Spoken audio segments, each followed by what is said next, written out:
So there are a lot of great options out there if you're looking to buy a used Retina 15-inch MacBook Pro, and today I'm going to tell you which I think is the best option.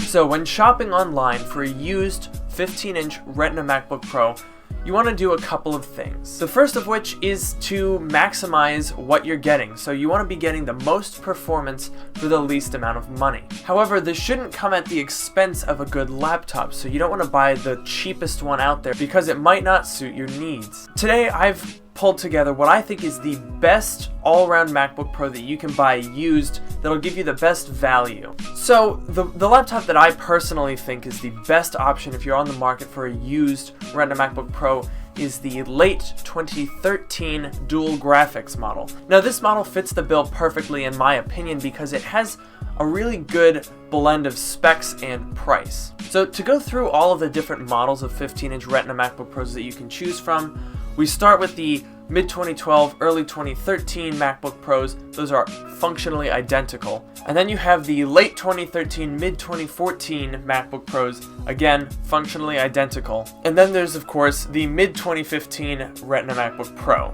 What are the major differences between these, we'll call it three major iterations of the Retina MacBook Pro? So to start, the mid-2012, early 2013 MacBook Pros have Sandy Bridge processors. Is it Sandy or Ivy Bridge? Have third generation processors, and along with that they have a 1GB NVIDIA GeForce GT 650M graphics card. Next you have the late 2013, mid-2014 models, which bump that up to Haswell 4th generation Core i7s, and they also have GeForce GT 750M graphics cards that have 2GB of VRAM. Now they also introduce a new lower tier that does not have dedicated graphics at all.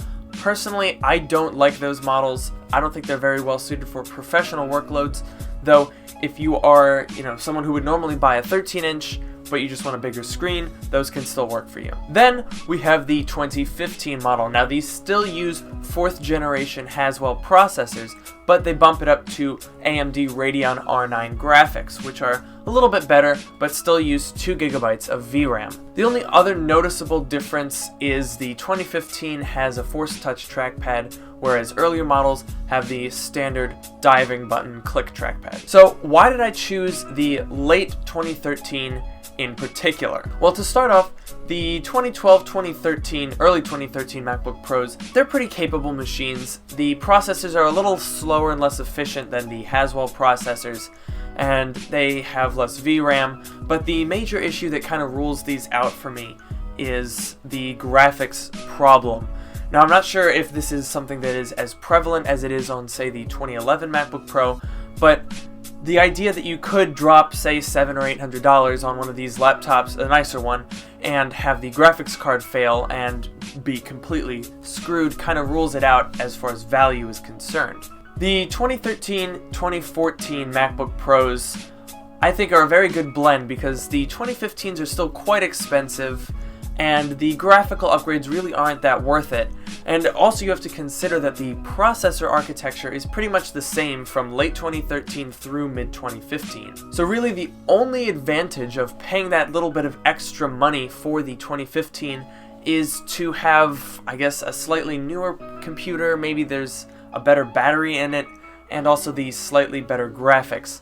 I don't really think that's worth it. Then if we focus in on the late 2013, mid 2014, there's really no reason to get a mid 2014 because the processors are the same essentially. They just kind of changed the speed of it a little bit. They bumped it up by like 0.1 gigahertz, but it's really not that important.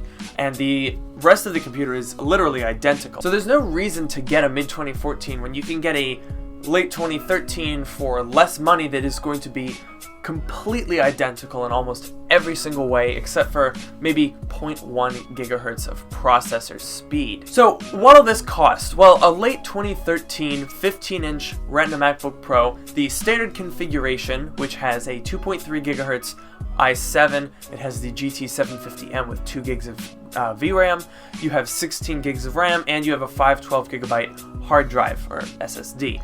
That's the standard configuration, and that should run you, in that $1,000 area, depending on the condition of the computer. The one that I have has the upgraded 2.6 gigahertz processor. This processor is remarkably good, I have to say. I have a Touch Bar MacBook Pro, and this processor is pretty much on par with a Core i7-6700HQ. As far as the rest of the computer, I think it still holds up very well in 2018. I've had no issues with performance whatsoever. I've been using this computer as my secondary computer for about 4 or 5 months now, and I've had absolutely no trouble with performance whatsoever. The only real issue that I did have with this computer was that screen delamination issue that I covered in a video a couple of months ago. So it is important to take note of the fact that the screen delamination warranty service covers 4 years from the initial purchase date of the computer. And these late 2013 models are pretty much right on the cusp. So if you're buying one right now in early 2018, it is worthwhile to do a serial number lookup and see when exactly your MacBook Pro was produced. This will determine whether or not you're eligible for the screen delamination program, if that's something that's important to you. There's a link in the description for the site that I use to check the manufacturing date of the computer. If you want more information as to how this process works, you can check out that video, which I've linked in the description as well. But really, I've had absolutely no issues with the performance of this computer. I can edit 1080p, 4K, 60 FPS. All of that works very well in Final Cut Pro. This thing can run Civ 5, CSGO, light games like that. I haven't installed Boot Camp to really put it through its paces in Windows gaming, but it's been performing very, very well considering that this is a 4-year-old laptop. So overall, if you are shopping for a MacBook Pro and you can afford that, around $1,000 range that is pretty common for these 15-inch MacBook Pros, I do think the 2013 offers you the best value for money. Of course, there are other options, and I'm not saying that other computers are less good than this. In fact, the 2015 has pretty decent graphics. It's just that this computer offers you the most bang for your buck. It offers you the best specifications at the least cost. And with that, I'm going to end today's video. Make sure that you're subscribed and drop a like on this video so you can catch more when I upload, and I will see you guys in the next one.